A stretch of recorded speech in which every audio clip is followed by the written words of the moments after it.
In this third module on the course on machinery fault diagnostics and signal processing, we will be focusing mostly into the signals and their analysis. As you all know from the very first few classes which when I had mentioned that the signal is the most important element in implementing condition based maintenance. We need to have the signals from the machine brought to us in a computer or in an analysis unit, where we can interpret and find out more features about the signal from the signal and then know more about the machine. And then we will know the present health condition of the machine, and then we can use our diagnostic algorithms, prognostic algorithms to find out the remaining useful life of the machine. Well, to define what is a signal? Signal is actually an information coming from something. Signal could be a visual signal, could be a physical motion signal, or it could be electrical signal as well. In this class, we will be focusing our interest or attention more into the electrical type of signals. In the sense, we have a transducer or a sensing element. Because of the mechanical excitations occurring in the machine, it could be because of vibration, because of temperature rise, because of noise, because of electrical current, etc. So, this transducer is going to sense this signal. A transducer, as you know, could be an accelerometer to measure the vibration, could be a strain gauge to measure the strain, could be a thermometer to measure the temperature. But once this signal, which is conveyed by this measuring instrument, receives the observer, in this case being the person who is analyzing, he will try to analyze the signal and then try to know what is wrong or what is the present condition of the machine. So, signal to begin with is a information provider. So, in this class we will be focusing more into the electrical type of signal, or which we very crudely known as call it as a voltage signal. So, from a transducer,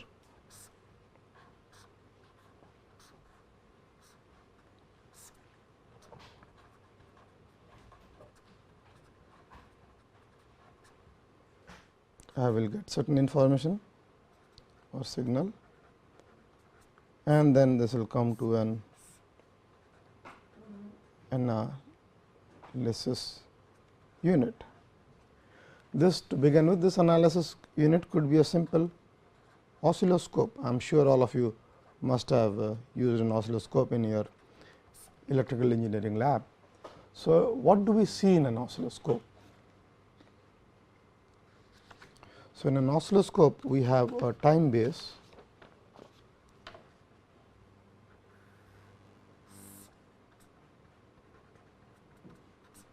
and then we have certain voltage which corresponds to the level of the signal, and the signal could be of this nature, varying with time.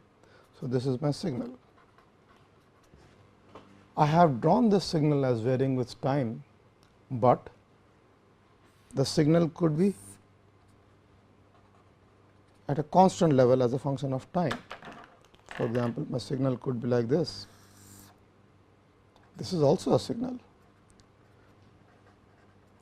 But if you look at these two signals, the blue one and the red one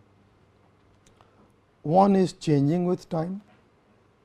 So, this is what is known as a dynamic signal, and one which is constant with time, and this is a static signal. So, signals could be classified according to the nature of the signal as a function of time. So, one is a dynamic signal, another is a static signal. Another way of classifying this signal is whether the signal exists at all time t, or does it only exist at discrete values in time. Okay. Of course, I could use any plotting software to join the lines, join the points and get a straight line or a curve, but whether the values of the signal at all times are known to me is a question. So, if it is known at all times, this is a continuous signal.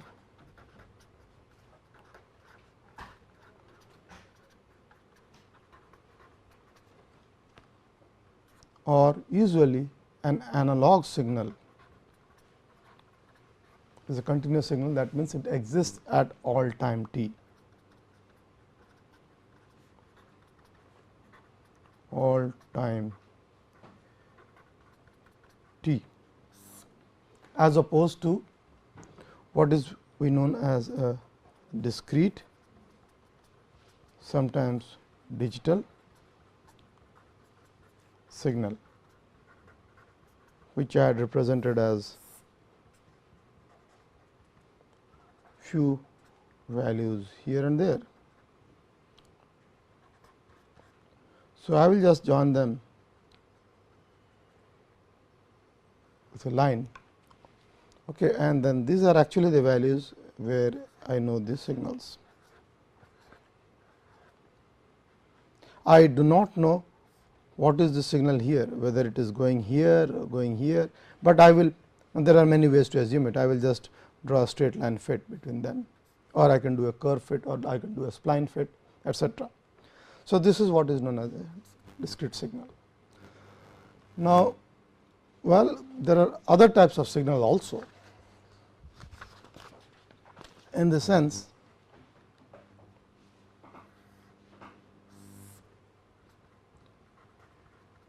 regarding the pattern of the signal. By pattern, I mean, does the signal at a given instance of time repeat itself, or it does not repeat itself over time. So, this is what we need to look at. So, in this kind of classifications, I can classify the signal into two more types, and which are known as the stationary signals or non-stationary signals. The reason I did not put the other two kind of classification, whether it is static signal or dynamic signal or continuous or digital signal, is because this is obvious and you must have studied them in your first year circuits courses, etc. Okay. But the classification of the signals through by which we are interested in condition based maintenance are these two types, whether one is stationary and whether one is not stationary. Now, let me draw this kind of signal here.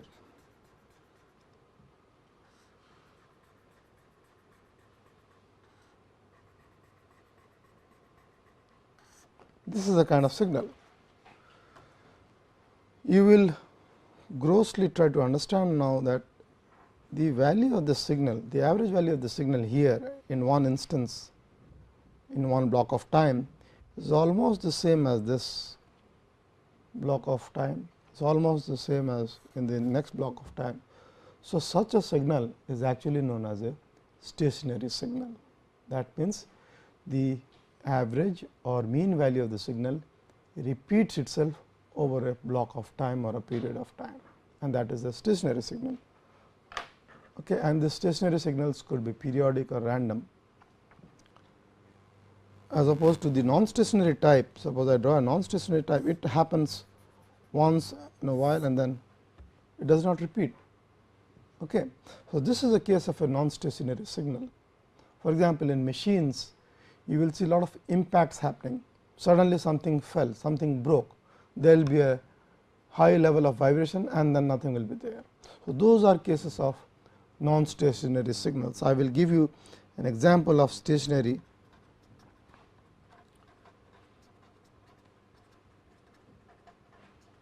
Stationary signals is vibration signal from a healthy gear box running at constant speed.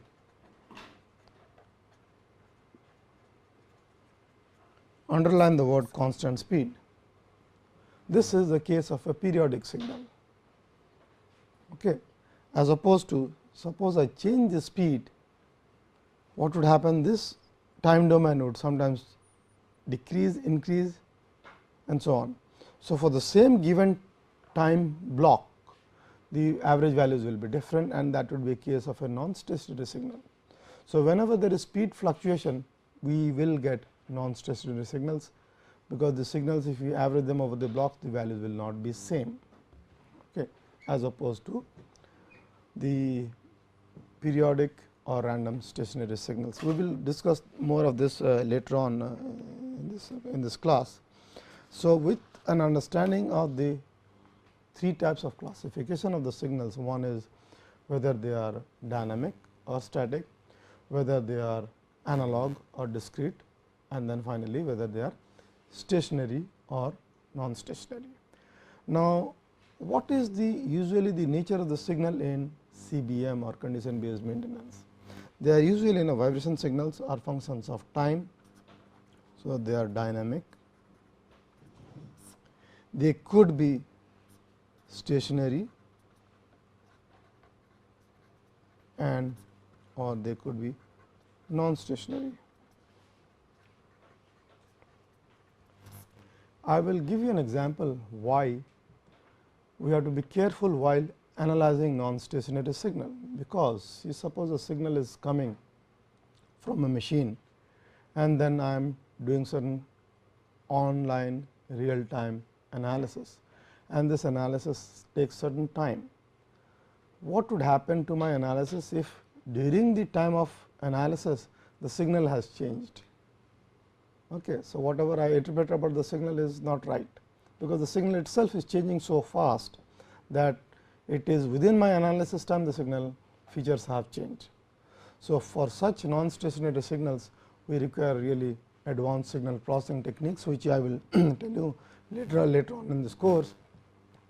But we excuse me, but we will focus our attention into mostly into stationary signals, which could be periodic like these signals from a healthy gearbox, random signals maybe, just as an example what is random periodic, maybe raindrops falling on your roof, okay, those are random signals.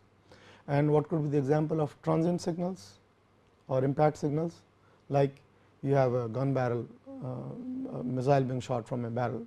Okay. Once upon a time you get an impact, a shock wave. These are all impact signals, and they do not occur continuously, they happen once upon a time. Like particularly in automobile, people do a lot of analysis with non-stationary signals, in sense of suppose you shut a door, a car door, it will make a boom impact noise. So, people do a lot of sound quality analysis on that small fraction of a second of a signal, whether how good it sounds, whether it sounds good to us, bad to us. So, the door slamming is a typical example of a non-stationary signal in typical example of a non-stationary signal. But in CBM, because our machines will be running at almost constant speeds, we will be focusing more onto the stationary signals. Okay. Now, let us see and stationary dynamic signals. So, if I have this time axis here, I could have a signal like this as a function of time, say I am writing this as x t. So, this is x t could be mathematically given as a sin omega t. This is a periodic signal, and this is a harmonic signal, harmonic because it is a sine or a cosine function. Okay. Now, this signal I have represented mathematically here, but real world signals are never like this. We will see real world signals, but from this simple mathematical signal, let us see what are the features of the signal. Suppose I see this on an oscilloscope, what are the features I can extract out of the signal? I mean, you will be surprised, there will be about 20 parameters defining the signal itself in time domain, and we will see one by one what they are. For example, in the time domain, this is the time period of the signal, okay, from a crest to an alternate, I mean either from this position to the subsequent peak or crest to crest, and I can take this as the time period. Time period of the signal, and this frequency of the signal is f is equal to 1 by t. There is an inverse relationship between the frequency and time, and that is in the time domain. If such a signal was given to me on an oscilloscope, I could count the number of divisions in an oscilloscope and then multiply them with the number of divisions and the units per division, and then get the time period. Inverse of it is a frequency domain. For a pure tone, this is known as a pure tone signal.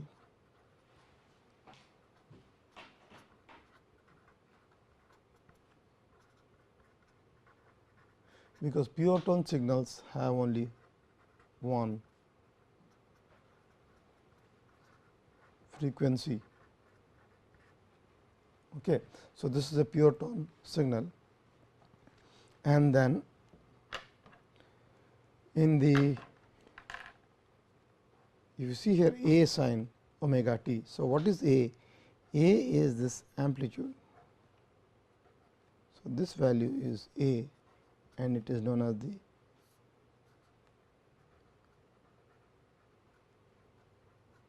amplitude of the signal.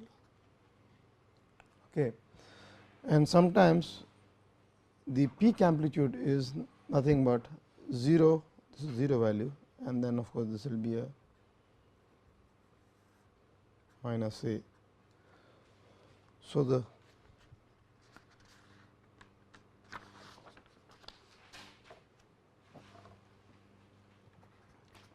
peak to peak amplitude of the signal is nothing but 2 A, 0 to A in the bottom, in the top, and 0 to minus A. Total value is, total magnitude is rather 2 A. Okay. So, I have found out the amplitude, I have found out the peak to peak amplitude. Now, I could find out the, suppose this signal x t is given by A sin omega t. Now, how is this omega related to the frequency? Omega is the circular frequency,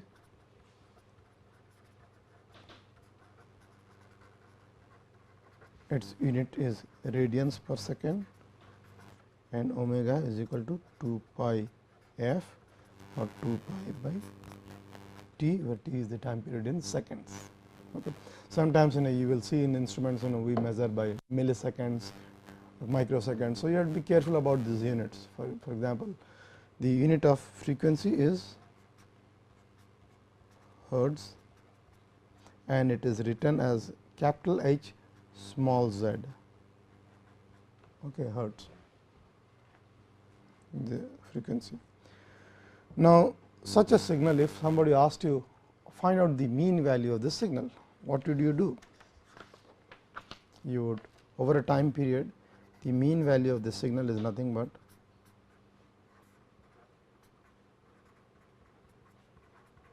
dt. Okay. And somebody asked you the mean value, sometimes we call it as average value, sometimes we also call it as a DC value of the signal. Okay. So, if I have a signal, if I find out its mean value, I can subtract that mean value to get what is the dynamic value, or the value or the signal which is fluctuating over time. Okay. Now, the RMS value is given by this equation root mean square.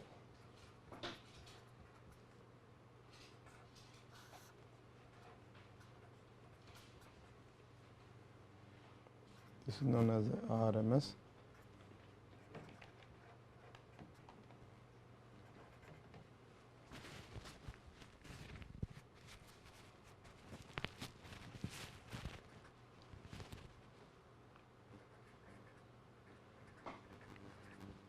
root mean square value of the signal. Okay.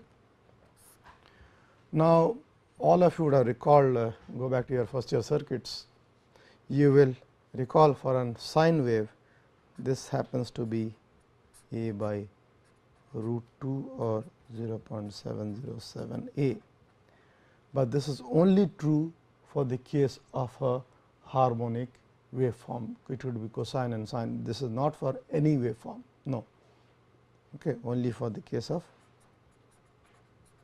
harmonic waves. Okay. But there are signals which could be looking like this.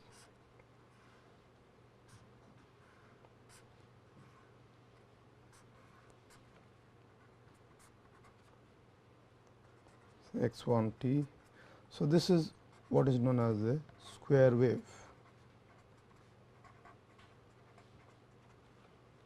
Okay. Signals which look like this.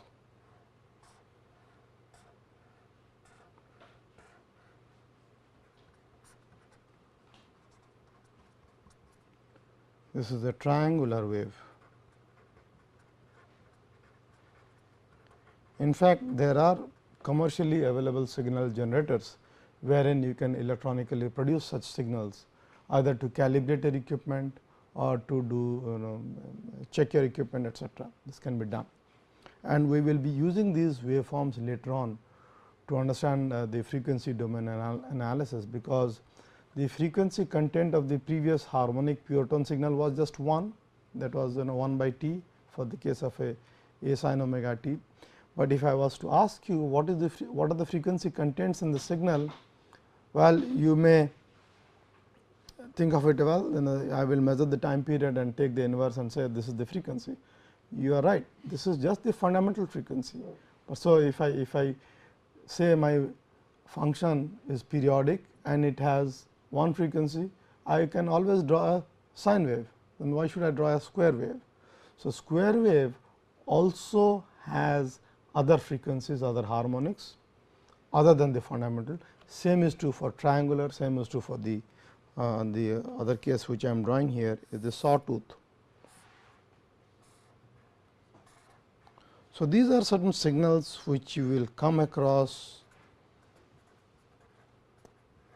while doing a calibration, etc. Okay.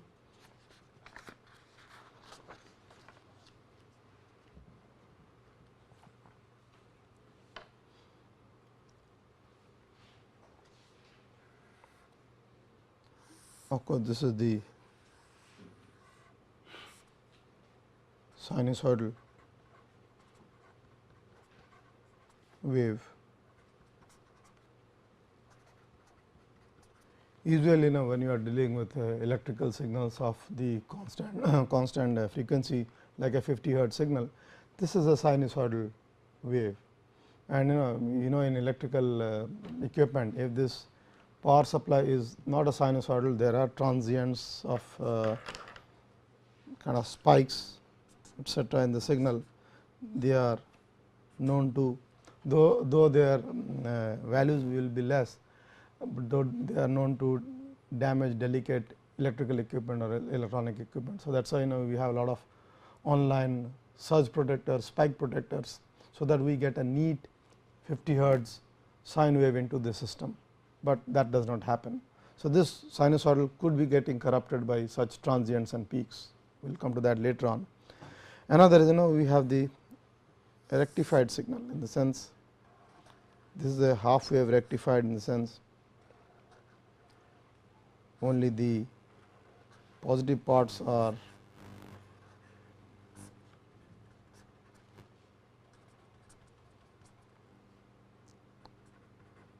half wave rectified. Okay. Another of course, is the full wave would be if I just, well, my drawings are not that perfect, but this will make it a full wave. Okay. So, we will come across such signals to help understand instrumentation, check or calibration, etc. But all these above signals could be very easily described by a mathematical equation.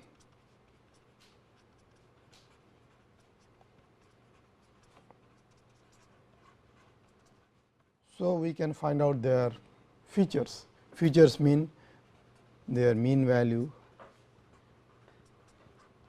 their RMS value, their peak value, and there are few other values which I will talk about in few minutes. But the question is, in the real world machine, none of the signals look like this. In fact, they look something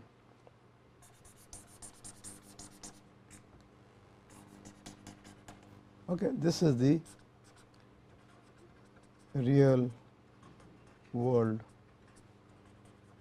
machine signal. Well, so the question is, how do I estimate its mean value, RMS value? Because if you recall those equations of the for the mean value, I had what?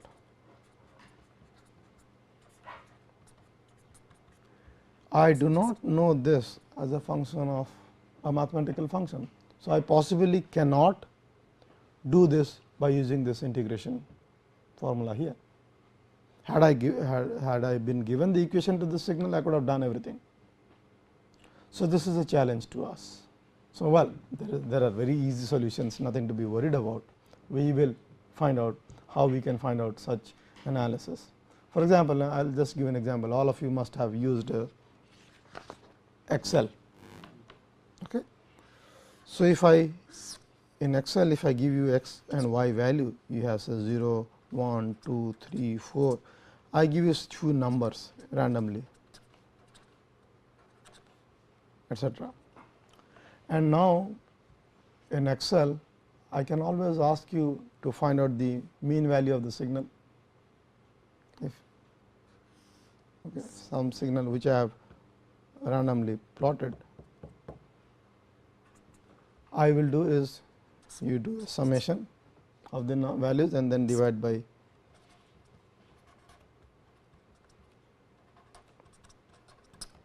isn't it. So, you do the summation. So, this is very easily done. The same signal, suppose my signal was like this, something like this, I can pick up data points very close, know the x and y values and use a simple equation like this and do a summation and find out the mean value. I can find the RMS value. So, the sky has not fallen on us, we can do it. Okay. And so, if you give me a real world signal, all I need to do is I need to find out these values from the signal. So, how we do that? That is something we will be covering in the subsequent classes. I need to acquire this data over a computer. Once the data is there in the computer in the form of a digit, I can I can use softwares like MATLAB, I can use softwares like Excel, etc., to find out the mean, RMS, and so on. Okay, it is a very easy job for us.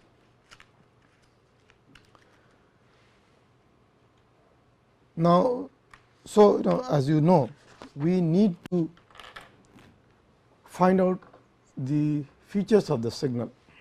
So, in the time domain signal analysis, I have to find out the features of the signal like the RMS value, the mean value, the crest factor, the kurtosis, etc. Excuse me. I can do certain statistical signal processing on this signals. I can do certain time domain orbit analysis. I will be explaining this, some of them today in this class, and subsequently you may just make a note of it, that in the subsequent classes we will be coming back to some of these points and see the what do we mean by time series modeling, orbit analysis, etc., and then see how they can be integrated. Okay. So, some of the statistical parameters of a signal are the mean value, RMS value, standard deviation, variance, etcetera, which you all perhaps know by now from your basic first year courses. But there are certain other factors we people use. Kutos is actually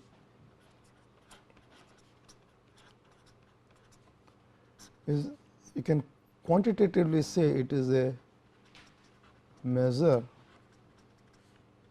of the peakiness in a signal.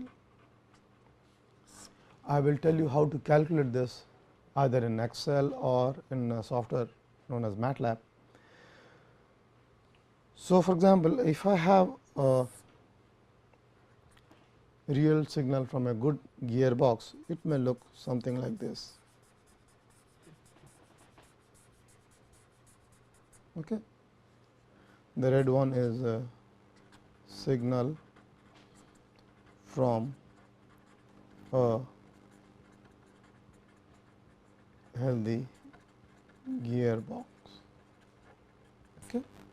So, I can estimate its kurtosis values and then it will get a number. Normally, it is less than 3, but if the gearbox or the bearing, gearbox sometimes also bearing,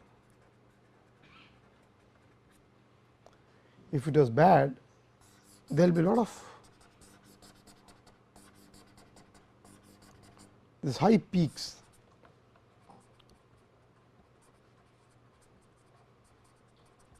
So, presence of this high peaks visually gives us a clue while something is wrong with the machine. But if I was to measure the kurtosis of this green signal, it would be almost greater than 6. Okay. And traditionally over the decades, maintenance engineers have used this rule or check to see the kurtosis value of the signal. All they need to is take a signal of certain time duration, okay, put it in an analyzer and then try to estimate the kurtosis. There are actually commercially available handheld kurtosis meters, wherein you can just put the transducer, they take the signal out of the transducer, put it in a kurtosis meter and then you will see the measured kurtosis value. If it is more than 6, you can be pretty sure that the equipment, the bearing or the gear is damaged or is not healthy. Okay. And even if you implement that in your industry, you will be very happy that you have done some amount of diagnosis, whether the machine is good or bad. Okay. So, I will come to subsequent sections how using MATLAB we can estimate kurtosis, etc. Another parameter which people use, crest factor.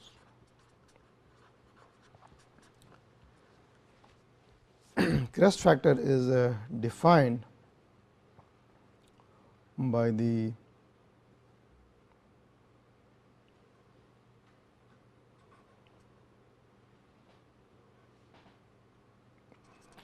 peak value of the signal by its RMS value. Okay. So, these are all parameters. So, this is what I mean by features of a signal.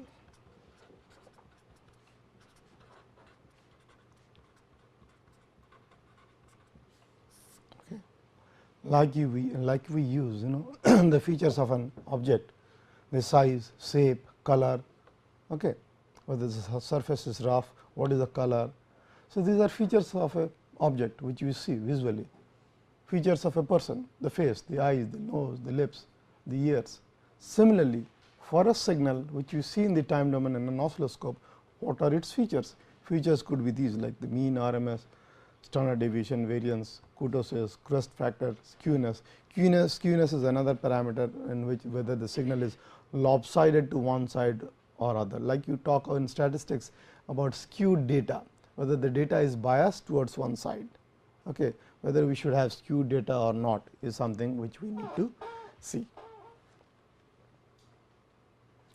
Now, I will right now briefly tell you about certain signal processing which is done in general on signals, but mostly we will focus more into the signal processing. For example, many a times what happens when we capture signals from a machine, I will give you an example of a milling machine where there is a cutting force operation occurring. Every rotation the milling tool is cutting a surface or facing a surface. So, the force will go up and then maybe it will decrease and then it will go up and so on. Force, and here during the operations there could be some phenomena happening. Okay. Now, by low pass filtering and segmentation, I mean that I will allow, and this there could be a lot of high frequency noises also in the signal. I will put certain amount of noise in the signal. So, but I know, looking at this plot in the time domain, I know that my information of interest is actually here. Okay. So, this the analysis, an analyst will make an intuitive guess as to, well, I need not look into the entire signal, I need not find out the RMS value or the mean value of the entire signal, but let me focus my attention only to this area which I have encircled, because this represent the true phenomena while that milling operation is going on. Okay. This does happen, but this could be because of factors which are not being affected or affect the milling operation. If milling operation is my prime objective of monitoring, I should be focusing only on this. So, that is why we need to first do this low filtration segmentation. So, I would have segmented them and then I will redraw this red curve. Maybe I will just something like this is happening. So, out of that earlier signal, this is my extracted feature or extracted signal. Okay. So, now I could be using all my signal processing technique to know more about the signal. For example, in time domain, which we know by now, I can find out the maximum value of the signal, the minimum value, peak to peak, RMS, kurtosis, skewness. Okay. I will not cover about frequency domain right now, because that will be in the subsequent classes. But so, just with an oscilloscope or a computer having a data acquisition unit, I can get lot of information about the signal, and there are reported features in the literature that this number could be as high as 20 to 25 features. A single waveform like this in the time domain itself, I can get 25 features of the signal, and they are, and you know, some feature may change. Like I gave you just the example of kurtosis. Kurtosis traditionally has been a sure indicator of a bearing fault, of a gear fault. Kurtosis high more than 6, I know for sure that the machine is bad. Nowadays, recently people have reported in the literature a parameter known as RMS value times kurtosis.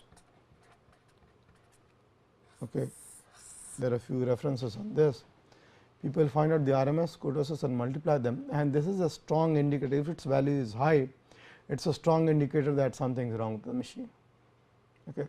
And you see the cost of implementing this technology in your machines, it is very cheap. All you need to do is just have a transducer, cable, oscilloscope or a signal analyzer doing only the time domain analysis. Signal analyzer could be a computer or a laptop, but you need to get the data into the system, okay. And then once it is there, you could be doing the simple signal domain analysis.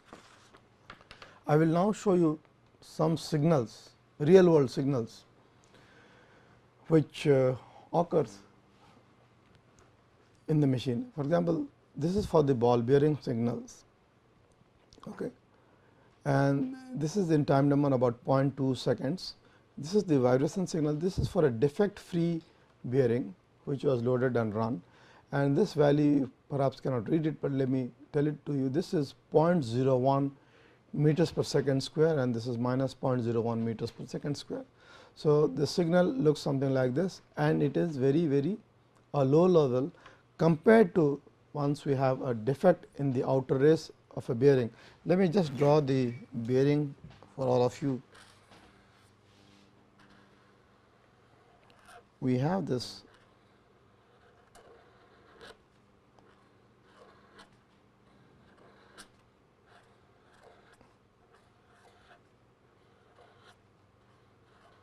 so this is the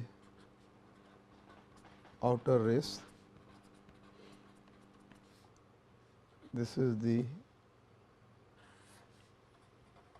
inner race, these are the rolling elements or the balls in this case, and there is actually a cage or a retainer which I have not drawn here, which makes sure that this none of these two balls or rolling elements come in contact with each other, and this is known as the cage or sometimes known as the retainer. Parts of a rolling element bearing.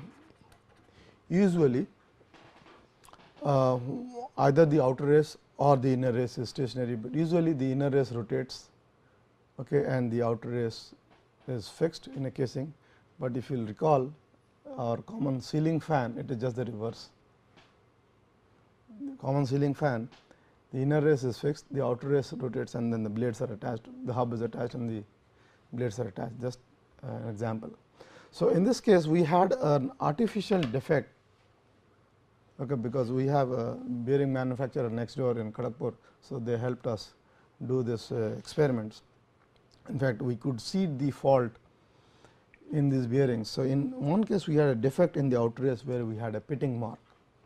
So, with just a small defect of that, if you look into the ball bearing signal, you will see that the levels have gone up 0.08 and minus 0.08, sorry 0.03 and minus 0.03, but you see the nature of the signal. If you compare the top and the bottom, you see a lot of peaks.